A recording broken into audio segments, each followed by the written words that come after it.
information here, Riverwatch and I-20 at 6:03. New this morning, Richmond County deputies are sharing more details about a crash that turned deadly on Old Waynesboro Road. The sheriff's office says deputies went out there just before 2 o'clock this morning where they learned a car was on the southbound lane when it left the road and crashed with 2 people inside. Deputies say 1 person is dead. First responders did take the other person to a nearby hospital. They were listed in critical condition. Trees came down, the power went out for some homes, and water flooded the CSRA when Debbie passed through our area. We saw some roads that were flooded right there to point you, and you couldn't even see the road in some of our smaller counties. Because of the center of Derby now offshore, the CSRA in many parts of Georgia and South Carolina off the coast, they can use this time to address those damages from when that storm hit. You're Taylor Martin live now at the Red Cross in downtown Augusta with how that organization is ready to serve those in need. Taylor. Well, Ashley, the Red Cross says they are preparing supplies all across not just Georgia, but South Carolina, North Carolina, and Florida, too. Red Cross leaders say more than 100 people from all over Augusta and across Georgia are ready to help those in need, and they've already deployed nearly 600, that number being 565 Red Crossers. With widespread flooding in some areas, they're ready to answer the call, having already sent 1 tractor full of supplies, and they said they're prepared to send 9 wherever help is needed, not just in Augusta or even just in Georgia. Supplies they have include blankets, water, cots, and snacks for those in need. We anticipate having more shelters open for weeks and maybe even months to come. So we're always putting the word out. Now, they're always, like she said, putting the word out, looking for more volunteers just to help those people. The Augusta location is kind of the hub of where they're getting all the volunteers gathered and the donations gathered to give out to people who've been impacted. So if you're looking to volunteer, we're out here on Ellis Street, and that is where you can come to find out more information for the Red Cross on how you can help out. I know a lot of people always want to help out, especially with Debbie hitting so hard. So glad that you're pointing that out for us this morning, Taylor. Thank you. Golden Harvest Food Bank volunteers also ramping up. Just a slight chance of a thunderstorm, more summer-like pattern, and thankfully getting into the weekend and much of next week is a lot drier there with sunshine and highs in the low 90s. 617. All right, thanks, Tim. Warnings are going out to Georgia farmers about possible crop losses. State agencies are ready to move in and help the state's #1 industry. Abby Casores looks at how we could all feel the impact in the grocery store.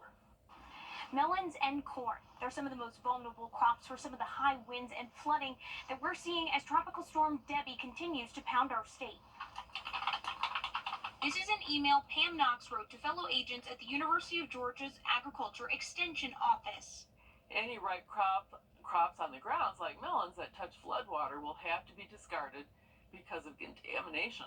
Corn crop losses are also possible due to rain and high winds. The National Weather Service reported winds as high as 55 miles per hour in some parts of our state. And if it's close enough to the ground to be hit by the floodwaters, then it's going to be considered a loss. The state's Department of Agriculture office reports waist-high flooding in certain areas of central and south Georgia. Tobacco, pecans, and corn all blown over, and a poultry operation that has lost about 5,000 birds. Knox says you'll see a change in prices in the grocery store. Could cause some short-term problems with supply. It's still too soon to tell how much monetary damage the storm will cause. Hurricane Idalia hit South Georgia hard last November. $3 million in losses, pecan, poultry, and dairy farms taking the biggest hit. We're really right at the beginning of the active part of the tropical season. This may not be our last storm this year. The Georgia Department of Agriculture says they're aware of several large farms in South Georgia without power. They're encouraging farmers to take photos, document everything, and report damage to their local farm service agency. In Watkinsville, I'm Abby Casores. Time now 6:19. The Richmond County coroner says a 21-year-old is dead from a motorcycle crash. He says it happened on Barton Chapel Road and Old Barton Chapel Road last Thursday. Davian Sherrod was taken to Doctors Hospital where he died 3 days later. We have reached out to other agencies to try to learn more about that deadly accident. Heads up for Richmond County. Take a look outside now, giving you a live look at Grovetown and I-20. Time now 6:33. New this morning, Richmond County deputies sharing more details about a crash that turned deadly on Old Waynesboro Road. The sheriff's office says deputies went out there just after 2 o'clock this morning.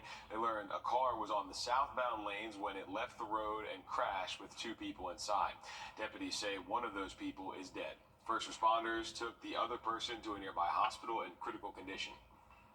Nearly 600 Red Crossers, 1 tractor trailer full of supplies with 9 more ready to go.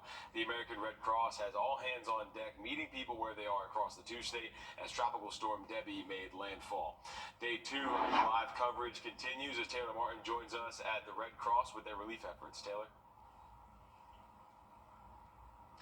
Well, Nick, the Red Cross says they have deployed Red Crossers, about 600 of them, across multiple different states: Georgia, South Carolina, North Carolina, and Florida. And with more than 500 Red Crossers deployed, they say they anticipate that number to continue growing. They say they're prepared to send 9 trailers with supplies in them to help wherever is needed, not just in Augusta or even just in Georgia. Supplies they have include blankets, waters, cots, and snacks for those in need. And right now, they're not only looking for help to help others, but for volunteers too. We're here in Augusta as a staging area to get to all of our South Georgia and coastal Georgia and South Carolina neighbors that might need supplies or people or anything like that. So this is a safe place. We're out of the worst run of the hurricane. So here we have 10 tractor trailer trucks coming in. We have lots of our emergency response vehicles coming in. We have volunteers that are coming here to stay.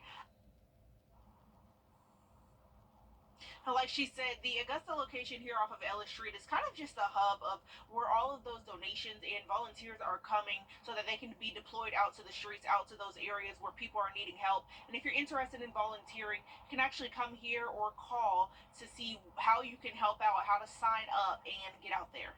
Yeah, the worst of the storm may be over, but the help is just beginning. Taylor Martin live there at the American Red Cross. Thanks, Taylor.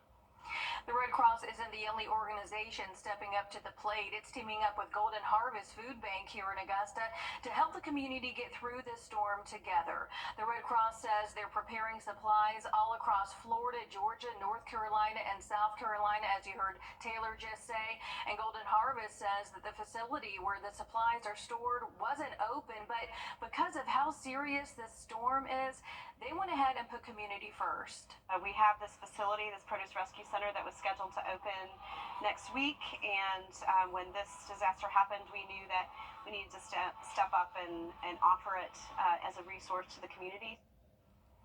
The Red Cross has 8 shelters open across the state, and officials say their local parks and rec facilities will be another option for shelters. If you'd like to help, we do have more information on Wrdw.com. And for those who need somewhere to stay in Aiken, the South